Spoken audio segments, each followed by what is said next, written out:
Welcome to బీజీఎన్ Telugu. కుమార్తె చెవులు కుట్టించేందుకు దైవసన్నిధికి వెళుతున్న ఓ కుటుంబం తిరిగి రాని లోకాలకు వెళ్లిపోయింది. మృత్యువు దరికెచ్చిందా అన్నట్టుగా రోడ్డుపై ఉన్నట్టుండి లారీ ఆగిపోగా అదే సమయంలో వెనుక నుంచి కారు ఢీకొట్టిన ఘటనలో ఒకే కుటుంబంలోని 6 దుర్మరణం చెందారు. సూర్యాపేట జిల్లాలో చోటు చేసుకున్న ఈ ఘటన తీవ్ర విషాదాన్ని మిగిల్చింది.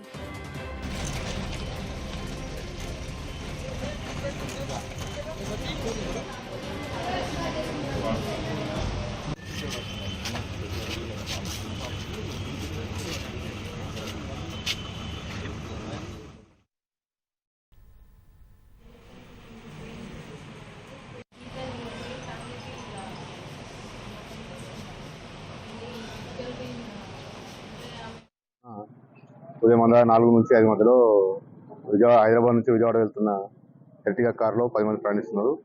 దానిలో ఆగి ఉన్న లారీకి వెనక నుంచి ఎక్కేయడం వలన దానిలో స్పాట్లో కారు మంది చనిపోయినారు.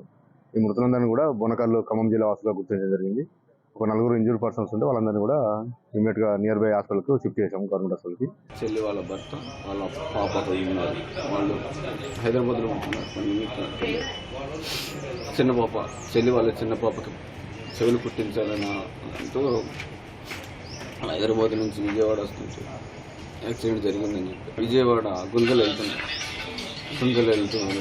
చిన్న పాపకి లావణ్య చిన్న పాపకి చెవులు కుట్టించాలని ఫంక్షన్ పెట్టుకున్నారు. నిజానికి మేము కూడా వాళ్ళతో కలవాల్సి ఉన్నాం. 4:30 ఫోన్ చేశారు, వస్తున్నాం చిలకల వరకు రావాలి. బయలుదేరి వచ్చి ఒక పావు గంటలు మళ్ళీ ఫోన్ చేసి ఎవరు చెప్పారు తెలియదు కానీ అమ్మాయి ఫోన్ చేసి చెప్పారు ఇలా చనిపోయారు. మాకు ఫస్ట్ ఎప్పుడు వచ్చి ఇద్దరని చెప్పి అంతా ఒకే కుటుంబం ఉంది.